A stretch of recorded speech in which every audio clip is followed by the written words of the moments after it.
How's it going, everyone? Grim here with another unboxing. And today we are going to be unboxing the Space Marine Drop Pod. As you can see from this particular box, it is one of the older designs from the Warhammer 40k model line. I don't think Games Workshop has updated the box art on this. If they have, though, please leave me a comment and let us know. But I got this from a friend to review, and so let's go ahead and open it up. I really like these old boxes that had like the top lid and bottom type of thing. So that's really cool. Nowadays, most of the boxes come in the typical cardboard box where you kind of have to open the sides and slide the tray out. But a little background on the Space Marine Drop Pod. So, this was originally designed way back in the day from an Imperial escape pod. So you had all of these giant ships, right? And they had the normal escape pods, like a lot of our modern day seafaring vessels have the life rafts. So you have these escape pods. But somebody, I guess a Space Marine, who thought that using regular transports from low orbit to the planet's surface, like a Thunderhawk gunship, for example, was too slow, they said, hey, we got to get to the planet's surface faster. How do we get there faster? Well, what if we take a standard Imperial escape pod and we throw some engines on it, and basically stick 10 Space Marines in it, throw some engines on it, and shoot it like a bullet from a spaceship in orbit to the planet's surface. We'll be able to get to that surface way faster than if we just took a Thunderhawk gunship. And lo and behold, the Space Marine Drop Pod was invented. So if you think about it, all this really is, in lore and in the game, is a very, very fast way to deploy Space Marines, right? Really, really fast. And if you think about it, really, really dangerous. It's a tin can being shot from space to the planet's surface. It's holding a bunch of Space Marines in there. And as soon as it lands or crashes, they need to hurry up and jump out, right?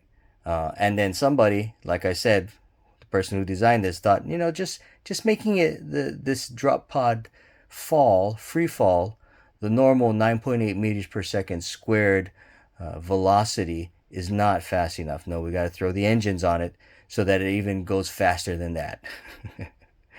Just very funny in my opinion. But anyway, this particular unit retails for $50 US or 30 British pounds. It is a dedicated transport. In the current 9th edition rules, it's 70 points, one model per unit. Like I said before, it holds 10 Space Marines. It cannot hold anything larger. It's just your standard Space Marine infantry. They cannot hold Terminators or Dreadnoughts or even Space Marines with jump packs or anything like that. So none of those. It is equipped with a Stormbolter, but that can be replaced with a Deathwind launcher, which we'll see in the instruction manual, which seems to be at the bottom of this particular kit, which is interesting because usually the instructions are at the top. In the current game, you start with this model off the battlefield as if it was in strategic reserves. And then anytime during not anytime, but at the strategic reserve deployment phase of the movement phase, at any of the first, second, or third rounds, you can deploy this and basically have all these Space Marines jump out of it. The standard 9-inch rules 9 inches away from any enemy model, that type of thing apply. But okay, so let's look at the plastic here. So you have the bottom, you have the floor that goes on the opposite side of this, right? Here's part of that whole engine thing I was talking about, right in the middle, big ass engine. You have the doors. This is one of 5, so this is the outside of the door, and then this is the inside of the door, so that when the door opens, it's actually more like a ramp. When the ramp lowers, right, they'll be running out of this. Here's one of the struts. The second sprue. Two more of the door / ramps. Two more of the struts. These are the harnesses. 2 harnesses for 2 of the 10 Space Marines that are supposed to be inside this thing when it launches. Here are 2 more harnesses. Okay. And then the third and last sprue is a duplicate of the second one. So as you can see here, this is kind of like multiples of 5, because this particular model, let's go ahead and look at what else is in here. So you have the transfer, and then here we go. One of the older school instruction manuals. Very, very simple. Okay, we'll look at this for a minute. So this particular unit or particular model is basically set up like a pentagon, and it's got 5 of everything. It's got these 5 door ramps. It's got 5 of those struts. It even has 5 of these little engines that you glue to the underside of the aircraft / escape pod / drop pod. Okay, and so this kind of see how the Primaris are supposed to be set up in there. So 2 Space Marines per door / ramp will be situated in the middle there. All right, you can see the big ass engine in the middle. Makes it go really, really fast.